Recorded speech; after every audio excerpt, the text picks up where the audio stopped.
She's on a mission to help students reach their career goals. Today, we sit down with the head of the theater department. You're watching Forrester Stories.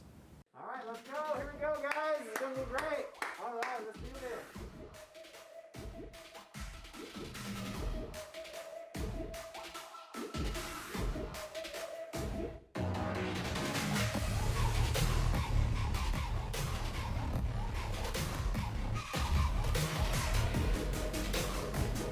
Huntington University's studio production class presents Forrester Stories, where we get in touch with the roots of our community.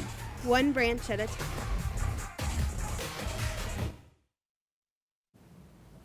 Hello, and welcome to Forrester Stories. I'm your host, Corey Donovan. Today, we're talking to Ryan Long, chairwoman of the Department of Theater Arts. How are you doing today? I'm good, thanks. All right, so the first question on everybody's mind is, how did you first become interested in theater?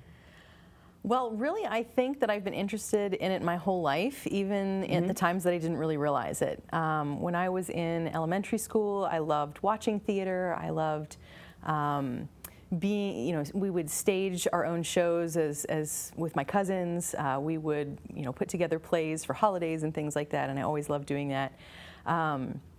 As we got older, I started to sort of become the de facto director of some of those little productions, mainly because I just was being bossy. We always had a lot of fun doing that. And then when I got into high school, I was part of some productions, but really it was when I got into college that I really started to look at it a little bit more seriously, but still mainly thought of it as just a side thing.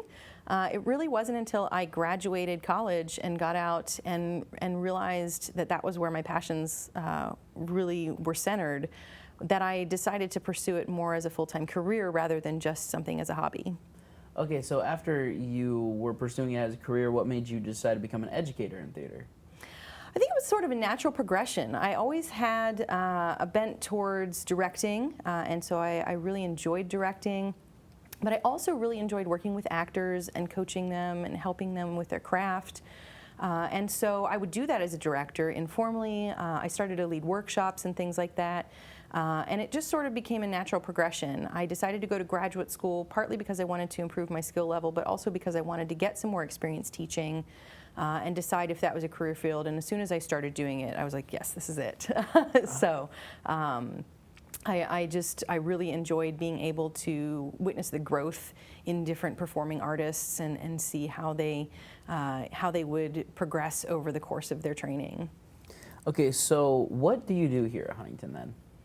I do quite a few things. Obviously, I teach. I teach a lot of the acting and directing courses here at HU.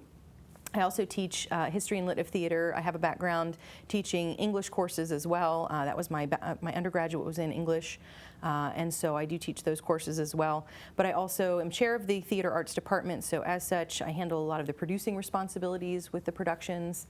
I do advising students. I help plan each season. And I do a little bit of everything. Just a little bit of everything. And then I direct. I get to direct as well. So. Yeah.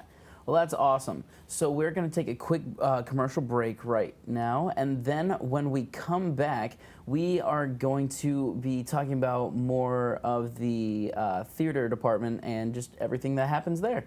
All right, so stay tuned.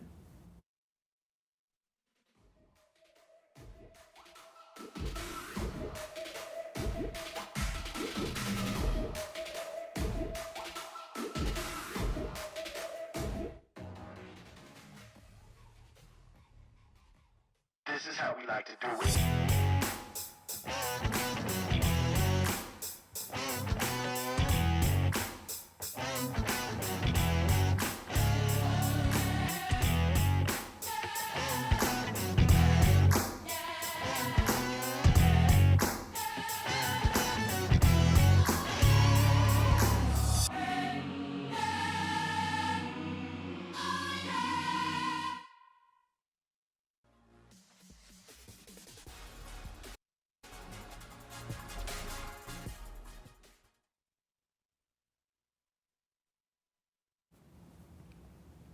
Welcome back to episode 8 of Forrester Stories. Today, we're sitting down with Professor Ryan Long. Previously, we talked about her experience being the head of the department and how she got there, which was honestly really fascinating. But now we would like to know more about the challenges in the major.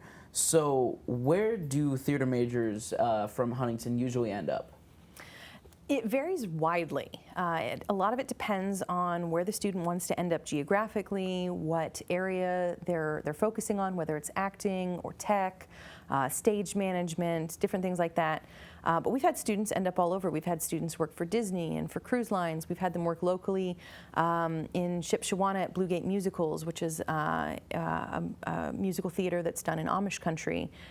We've had students really work sort of all over the place. Right now we've got several graduates working at some resorts in Florida that have reopened after with COVID restrictions in place, and so we've really had students end up a lot of different places. All right, so what do you do in the department to best prepare them to launch their careers? One of the things that we do is we really try to make sure that they're building their portfolio from year one. Yeah. Each year we have what are called juries, which is where the students have to present a portfolio, and that can be either a portfolio of scenes or monologues or songs if they're acting students, or a digital portfolio if they're a tech student, and they start building that from the first year that they're here. So that's one of the things. Another thing is that we really try to use our connections in the department to help people be aware of internship opportunities and things like that, and we really, really strongly encourage summer work in the field, internships in the field, different things like that. And we also encourage people to get involved with opportunities on campus, such as with the Digital Media Arts Department. It's definitely been a lot of collaboration between the theater department and the film department and every other thing. I have personally noticed a lot of the different people just working together and just getting more experience. So with the recent pandemic, how has the theater department changed when it comes to social distancing policies and everything else? Obviously, we've had to make some adjustments within the classroom environment to allow for physical distancing of students, which has made some of the acting classes look a little bit different. One of the things that we did was we focused in our advanced acting class on physical theater techniques, and so we were able to explore mask techniques, not mask like our COVID masks, but actually full neutral masks and things like that that we might not otherwise have focused so heavily on, but because they covered students' faces and allowed for students to interact in a way that didn't quite require the closeness of realism and things like that, that really was a unique experience that we had.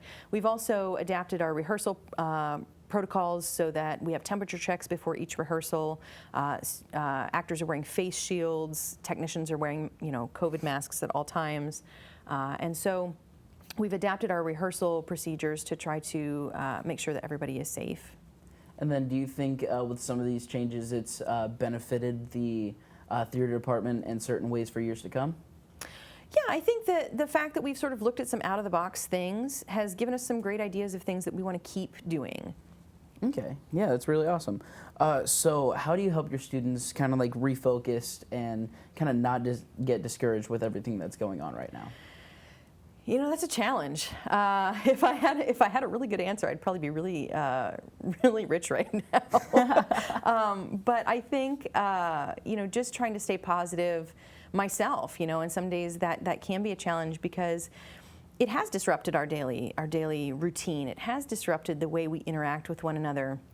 And I think there's this stereotype about theater people sometimes that they're very social, but I do think that stereotype comes from somewhere, that we are very much a community, and our department is very blessed in that we feel very connected to one another, and so I think that sometimes it has been a little bit stressful having to be physically distanced from everyone, but just really understanding that we're in this together, and I think also the fact that HU's allowed us to continue to do productions as long as we proceed in a safe and COVID-friendly manner has really helped with morale and with people staying focused, because we're still able to continue doing the things that we love doing, but we're just doing them in a different way. Yeah. Well, that's honestly really fascinating. Thank you so much for joining us today. Unfortunately, that's all the time that we have for today.